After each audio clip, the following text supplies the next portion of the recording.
Shaw Cable, dedicated to the community, service, and you, proudly presents Spotlight on UNBC, the University of Northern British Columbia. Brought to you in part by Northland Chrysler Jeep and Northwood Pulp and Timber Limited. Entering their 10th year of service and sales to Prince Georgian area, Northland Plymouth Chrysler, home of the Caravan, the minivan that started it all. Celebrating a decade of industry-leading excellence and innovation, Northland Plymouth Chrysler is proud to sponsor Spotlight on UNBC. Keep informed as UNBC enters its first full year of operation. Located at 3rd and Vancouver, Northland Plymouth Chrysler invites you to visit their showroom. Northland Plymouth Chrysler, where people make the difference. Northwood Pulp and Timber is a proud sponsor of Shaw Cable 10 and its volunteer-produced television programs. Northwood also supports UNBC. As a partner in progress, Northwood has donated $350,000 towards the scholarship fund. When matched by the government, it represents a contribution of $700,000. Hi, and welcome to the first edition of Spotlight on UNBC for 1995. My name is Rob Van Addercombe, and over the next half hour, we'll update you on the latest news and happenings at the University of Northern British Columbia. On this show, we'll preview a Circumpolar Universities conference coming up at UNBC next month. We'll check in on the last remaining construction activity on the Prince George campus and get some tips from the UNBC Student Fencing Club. UNBC is one of the most high-tech universities in the world, and we'll find out why next here on Spotlight on UNBC.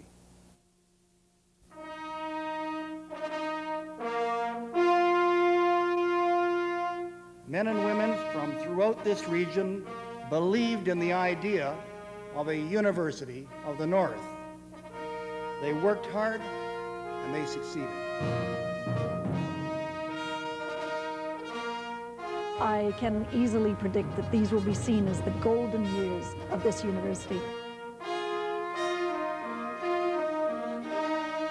You and I have been involved in a process that was a once-in-a-lifetime thing. You can value education and go elsewhere and get the same information. But if you value what you get out of it as a person and your input into it, then UNBC is an awesome experience. I take pride in opening the university, and I wish you all, in whatever capacity you serve the cause of learning, a bright and successful future.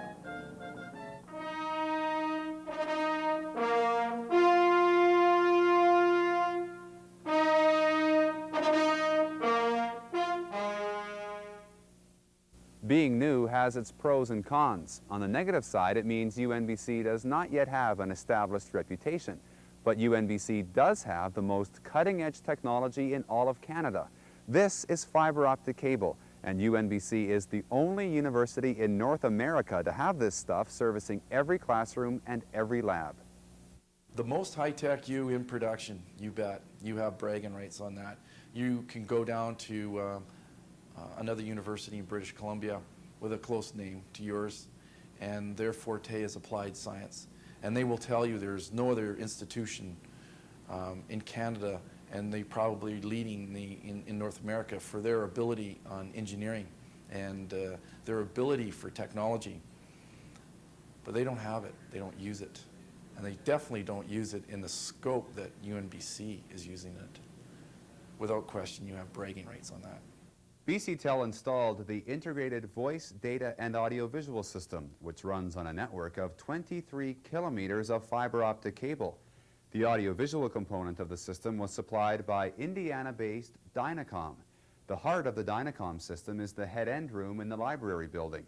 But panels located in every classroom allow the instructors to control the video equipment in this room and have the information shown on monitors in the class. The issue is that you start a facility from the ground up, and by starting from the ground up, it gave you the ability to put in the infrastructure to basically provide what I call information on demand services in the classroom or into the instructional area. Most universities are older and they're really rewiring their infrastructure to bring information into the classroom. Where here you've already got it. The infrastructure is there, where that information is from this centralized center you see here, or in a global or a state. You can bring that information into the room. No longer will your instructors look at or just utilize the context of, I'm going to use the chalkboard and an overhead projector. They're going to be able to, because of this infrastructure and because of what you put in place, they're going to be able to access multiple informations into that room, whether it be a video disc, a laser disc, whatever the item may be, they're going to be able to access that in the room, as well as create their own material. So to answer your question, I think the big key is you started with a facility from the ground up. I don't think there's another university in North America that has started that way and has gotten that type of infrastructure. Another advantage of the system is that it can broadcast activities from one part of the campus to any other location on campus. Biology professor Alex Hawley expects that capability will revolutionize the way his subject is taught. In so-called lab courses, science courses that have a lab, forever and a day there's been a distinction between what goes on in the lab and what goes on in the lectures. And we even have separate exams. You have a lab exam and you have the lecture exam or the textbook exam. But really, conceptually and philosophically, there is no difference in the information, the data, the knowledge, the science that you work with in the lab, and the science and the knowledge and the information you work with in the classroom. The reason for the distinction is a technological one, because in the lab you want to do things and look at things using technology and techniques which aren't readily available in a lecture type setting. So we separate the procedures, if you like, but the ideas are still the same. The problem is that it's difficult to get students and ourselves even to keep those ideas together. So you find yourself in a lecture saying, well, remember when we saw this in the lab, or well, we're talking about this now, but you're going to see this in the lab. Or you find yourself in the lab saying, well, remember when we talked about this, and the ideas are bouncing back and forth. Far better if you could fully integrate these two procedures the way that the field and the knowledge is actually integrated. Well, what this system allows us to do is it allows us to do some of that. And the demonstration that we did, we were looking at physiological parameters that were monitored in individuals and people that were set up. Yes, in the lab we have this expensive equipment that requires a certain setting. It requires somebody knowledgeable to set it up and use it. So we have all those technical requirements. But by using this system and pumping it through the Dynacom system, we can take that live now and run it in a classroom setting. And rather than saying, well, in the lab we're going to see this, we can say, see that? And we can link the ideas and the concepts together in real time. So that's the first big advantage of the second two. Then the last thing is that once we get the thing in a pipe, and we've got it in a pipe in the Dynacom system, we can send it anywhere. If you envision now students in a lab setting with this kind of system, there might be several workstations with groups of students working at these workstations, and what they're going to be working with, what they're going to be looking at, are these screens, these data. So it doesn't matter if they're sitting there and looking at it and working with it, or sitting over there and looking at it or working with it, or sitting in terrace. It fits very well the regional mandate of the institution. Technology is allowing UNBC to triple the number of courses offered in a pair of regional centers this semester. In conjunction with BC Systems Corporation, UNBC will be offering 12 courses to Terrace and Quesnel via interactive television. I think it will take a little bit of time to get used to teaching the class and pressing the buttons at the same time, although that will be a lot more relaxed once you're familiar with it. I think you'll almost use that as an opportunity to allow the students to ask questions. It provides a spontaneity that's not possible with any other mode. Students can actually, if they have a simple question, they're not going to phone you up and ask you, did you say right hemisphere or left hemisphere? They can then on the spot say, I'm sorry, I don't understand. And you can come up with another example as a function of their response to you. I think that's the beauty of the system that will really make it work for us and so much better than any other mode of delivery for a heavy visual content course as this course is. Students in the centers linked by television conferencing are looking forward to the greater interaction they'll have both with faculty and their classmates in other locations. I think this will be a really good substitute for face-to-face teaching. Particularly in the regions where you don't have the number of people to have face-to-face teachers in terms of economics. I mean, we know if we don't have video conferencing, then we have nothing. Then we have nothing. We don't have enough students So, yet. and with the number of people in the classes, we're just lucky that we're going to be offered the video conferencing. I think in many ways this is the launch of the university into the 21st century. We've always talked about creating the first university of the 21st century, and there are some indicators of that, and this is one of them. This university is starting really in its distance education at the cutting edge. From a student perspective, obviously, as you look at this university, not only do you see the new buildings, the very, very nice buildings and those type of things, but you also are going to see that you can access information. You can really have different ways to enhance your education that aren't provided at other universities. UNBC's largest international conference to date is coming up late next month, when the university will host the 4th Circumpolar Universities Cooperation Conference. We're expecting about 250 people, and I would say that 100 to 125, approximately half, would be from outside of this region or area or city. They will be from other parts of Canada and also from Alaska and so on. But we are expecting a good number of people from Scandinavia. The last conference, of course, was held in Finland, and so they have a strong commitment to the organization and its objectives and the conferences. Also, we're expecting a number of delegates from Russia. Themes of northern parallels closely reflect UNBC's own areas of emphasis. The conference will include discussions of Aboriginal issues, women in the North, the circumpolar environment, education, culture, and the arts, health and community development, and northern development.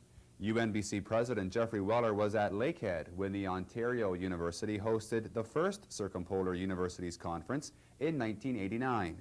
Now he's chair of the organizing committee for the UNBC event. When we brought all the universities together, we just sort of assumed that there were some similarities we didn't really know. And of course then we found that there really were similarities and that we had a great deal in common. And when we spoke with people from the other universities, it was often uncanny that we came across almost exactly the same problems. A great affinity developed between everybody. And it was indeed decided at the first meeting we should continue them. And we've sort of expanded on the things we want to do, and we've expanded the connections, not just the connections between everybody, but specific connections between some Russian and some Swedish universities developed from the conferences, or between some Canadian ones and some Finnish ones. So all kinds of things have been spawned by the initial conference. A forum will be held in conjunction with the conference examining the economic, environmental, and social cultural effects of universities on the northern regions in which they're located. Yeah, one of the things we want to do, and I'll also add that we're going to consider whether there may be some drawbacks associated with having the university in our midst. Some people have suggested there goes the neighborhood once a whole bunch of academics arrive in the community. So we want to raise that question as well. But also we want to see what is kind of the phased development of a community when a university comes into existence. Many of the guests that we are inviting from other parts of the circumpolar north have had a university in their midst for maybe 15 to 20 years, rather than just the few months that we've had a university in our midst in Prince George. We want to see what that experience has been over that period of time. How significant is this? I think it's very important both for this region and for general understanding of the interaction between universities and communities. For this region, it's important because here we are, and the question is, what impact is UNBC going to have on the community, both here in Prince George and throughout northern BC? It's important, however, as well, because a lot of research needs to be done, particularly in a northern context, on the role of universities. Most of the research has been done in southern settings, in metropolitan settings. And very little specific research has been done, particularly in Canada, on the impact of northern universities on the community. And it's quite important, just as kind of a research endeavor, to get people together who have knowledge of the impacts in other communities, kind of share information, compare notes with the experience here in Prince George, and see if we can develop some conclusions about likely trends and likely events. I think we have, in some cases, roughly the same mix of programs, roughly the same aims and objectives. And yes, we, in many ways, have greater similarities with perhaps the University of Oulu and Lapland and Umeå and Luleå than we do, certainly, with the University of British Columbia.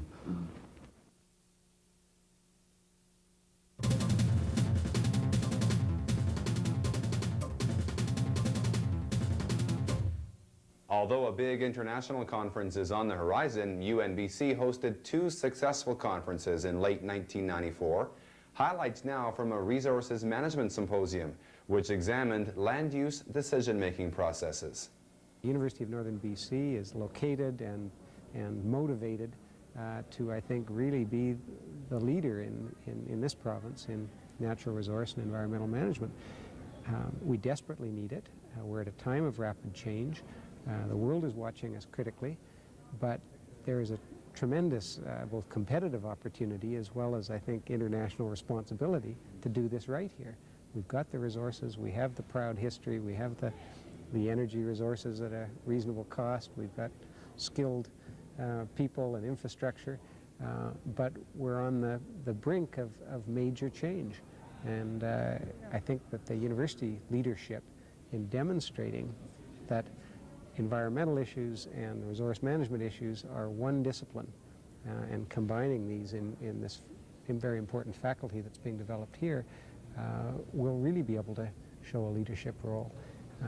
Young people coming into resource management and environmental management, developing a single discipline,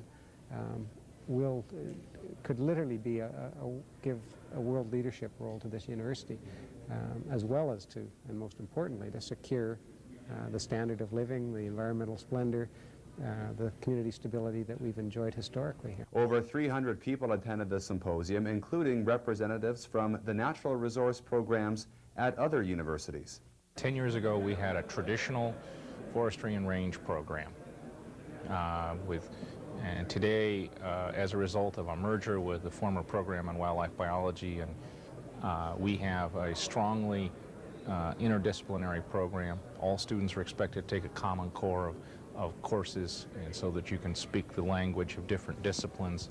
Yet students have the same, not necessarily the same, but strong requirements for expertise in their own disciplinary area. So there's a much stronger appreciation for other disciplines. Very similar to UNBC, and how have you found then that the grads over these past 10 years have changed? Quite a bit. Our graduates of our new program have been very well accepted. They're much more open-minded, they're much more flexible, they're much more willing to work with other people. And that's really a key issue in my mind. We have so many constituent groups and so on. You've got to have people that are flexible in terms of adapting to change. 2 weeks later, the UNBC English program hosted a Canadian literature conference focusing on Northern, Aboriginal, feminist, and post-nationalist writing. The conference included a number of public readings which featured such well-known authors as Governor General Award winners Rudy Wiebe and Joy Kogawa. 1942. We are leaving the BC coast. Rain, cloud, mist, an air overladen with weeping. Behind us lies a salty sea within which swim our drowning specks of memory, our small, waterlogged eulogies. We're going down to the middle of the earth with pickaxe eyes, tunneling by train to the interior, carried along by the momentum of the expulsion into the waiting wilderness. We are hammers and chisels in the hands of would-be sculptors, battering the spirit of the sleeping mountain. We are the chips and sand, the fragments of fragments that fly like arrows from the heart of the rock. We are the Issei and the Nisei and the Sansei, the Japanese Canadians. We disappear into the future, undemanding as dew.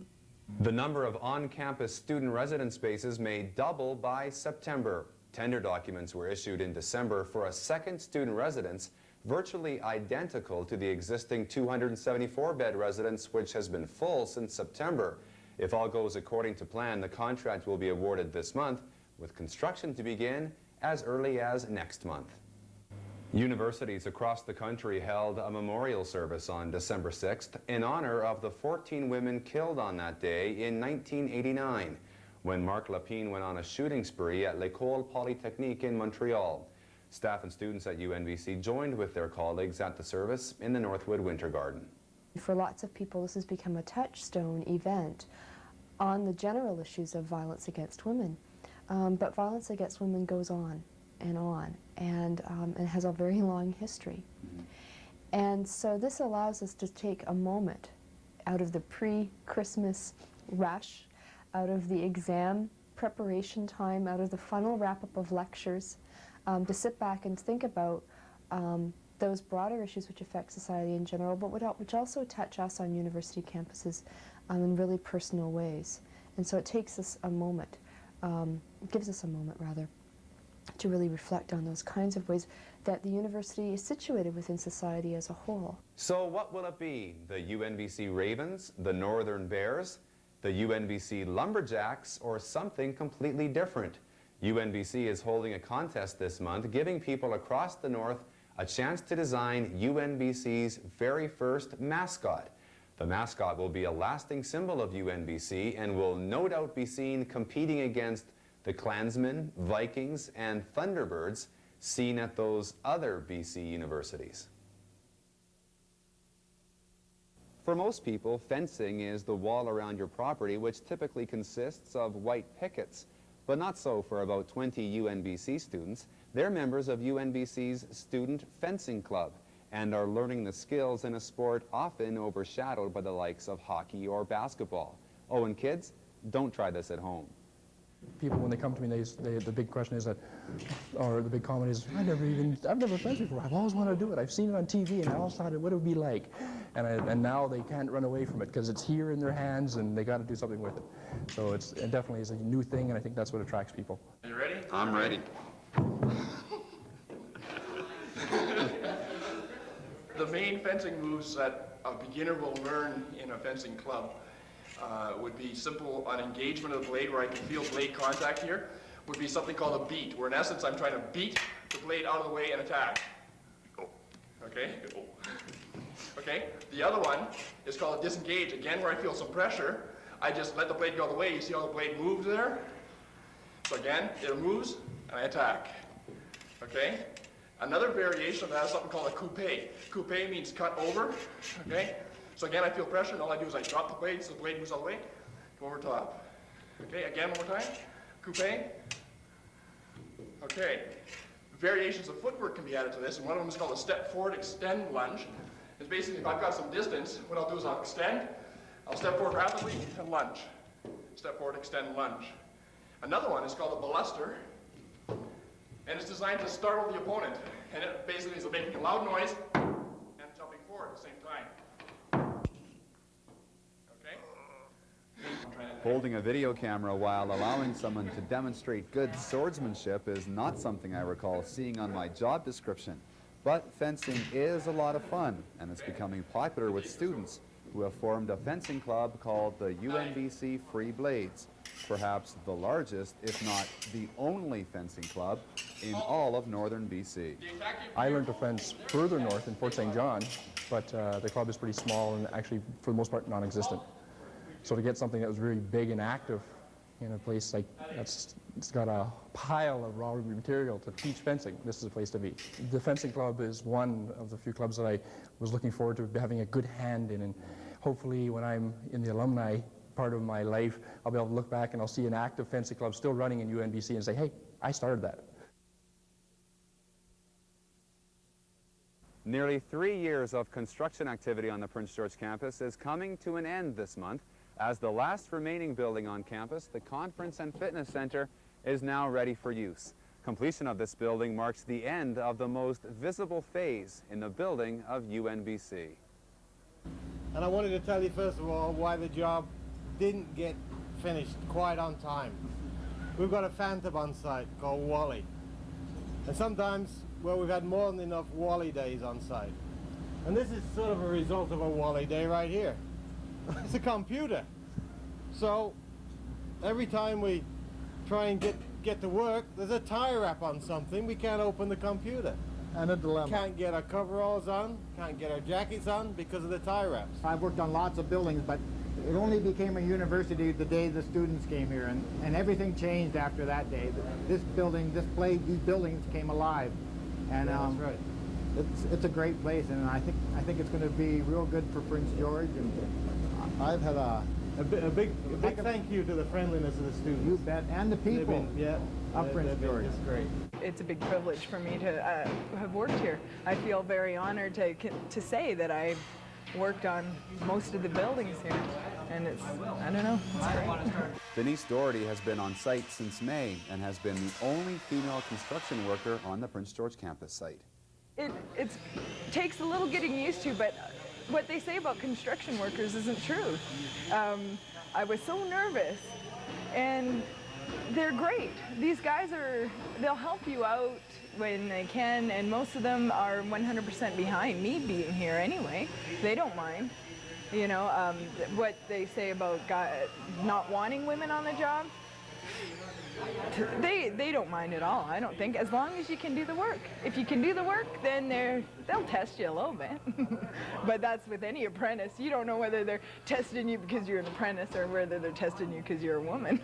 It's going to be a big memory, a long memory. Huh? It's my last one. I hope it's soon over. 10 more days. Well, I like the finishing work, and I get a lot more of it here than I've ever got any other place. The finishing in the building like this. I worked in the admin, and then I worked here.